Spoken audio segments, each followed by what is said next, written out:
Што бараше и пек, Селда? Ми го донесе телефонот само. Селда, што велиш ти утре вечер да вечераме заедно?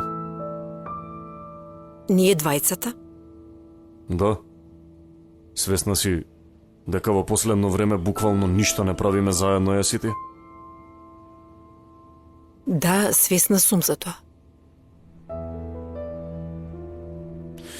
Посебно откако почна со работата во здруженијето што ја работиш. Ме обвинуваш сега мене? Не. Воопшто не те обвинувам јас тебе. Само зборувам за тоа колку монотонни стана нашиот живот.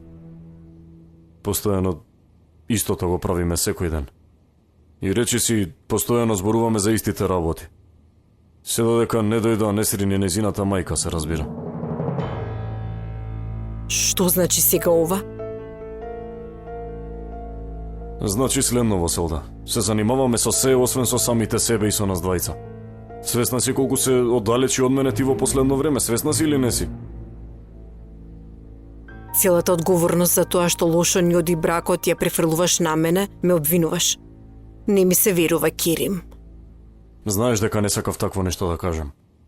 Само ја барам Селда од почетокот на нашиот брак, истата таа Селда. И јас истото си го повторувам во себе.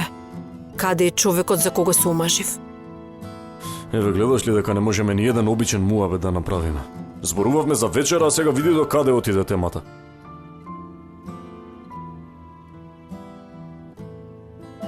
Да заборавиме се и да одиме насамо на една убава вечера, јас и ти, само ние двајца, а? Што велиш ти? Искрено веќе воопшто немам желба.